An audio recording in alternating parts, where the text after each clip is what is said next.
Hello po, ayun sir. Magandang umaga po, Idol. DJ. Magandang umaga po. Sige po, diretso ka lang. Ano po, ma'am? Hi, good morning. Taga saan ka, Mr. Sagad? Quezon City po. Dito namin, kagigising Quezon mo lang mami City? mo. Saan sa Quezon City? Project 8. Hmm?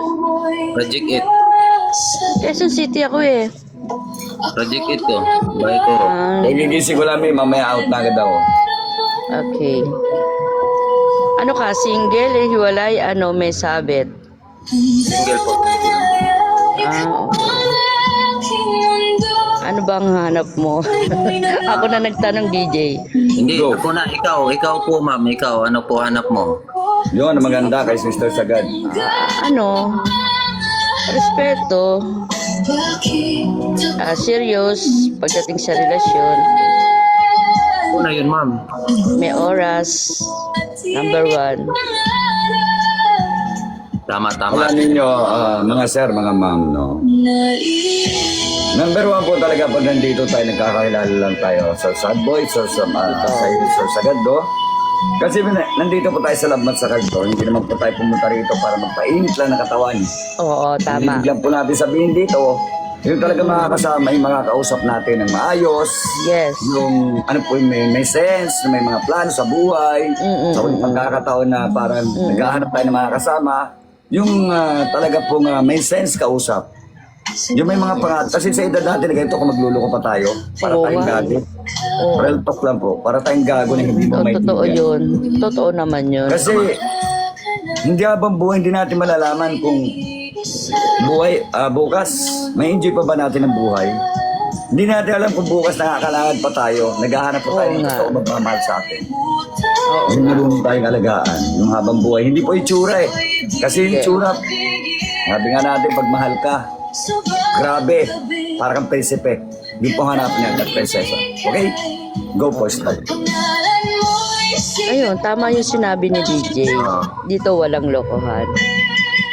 Ay, si Killer Smite. Teka lang, Kambal. Nandito ako kay DJ Kambal. Ayun lang. Kaya lang ako, 54 na ako. Ikaw, 43. Medyo mataas ang age ko sa'yo.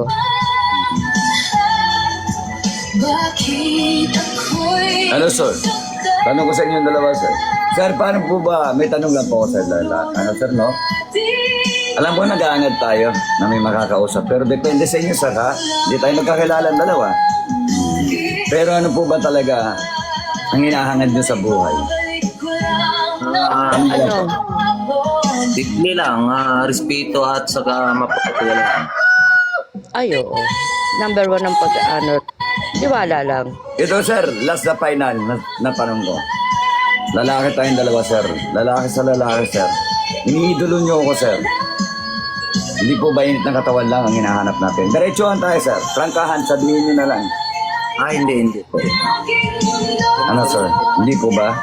Kasi dito, sir, pagbaba natin, iba na po yung nangyayari. Hindi po Oo, tayo totoo. magkakilala. Honestly. Totoo. Okay? Mm. Thank you, sir.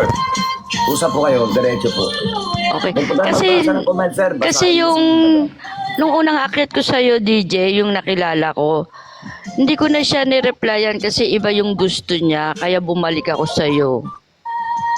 Iba yung gusto niya, kaya bumalik ako sa'yo. Ayoko ng ganon. Kasi ako, ayoko ng panandalian, alam mo ba yun? Yung maging option ka lang. Gusto ko yung for life. Yes, Kasi sir. hindi ko na- Ikat ko na kayong dalawa, mama. Sige. Pagbibigyan kita ng time. Kung talagang interested kayo kay madam, sabi nga po natin, wala sa edad. Kung ipapakita natin. Yes. Kung ipapakita natin yung sinasabi nga natin, na gusto ko naman yung makasama. Kung yun ang papasok sa isip natin. Ha? So, yun po yung masasabi ko sa inyo. Bibigyan ko kayo ng oras, makapag-usap. No bad words po sa labas ng camera. Kasi nga po nagsusumbong yung mga babae. Okay? Oo, totoo. Opo. Totoo. So, bibigyan ko kayo ng time ng mga pag-usap. So, respect lang po sa ating dalawa. So, respect lang po sa ating tatlo. Sabi nga po natin, dito pumapasok yung pagiging totoo kung gusto mo naman makakasama. Yes. Yun lang po. So gusto niyo subukan sa baba? Okay. Idol, maraming salamat po, Idol. Salamat, DJ. Salamat din po, ma'am. Thank you so much po. And God bless Okay, po, ma'am, po sa salamat. inyo. Ingat po kayo. God Okay, bless po. bye-bye. Bye. Ayan, bye po, ma'am. Yan.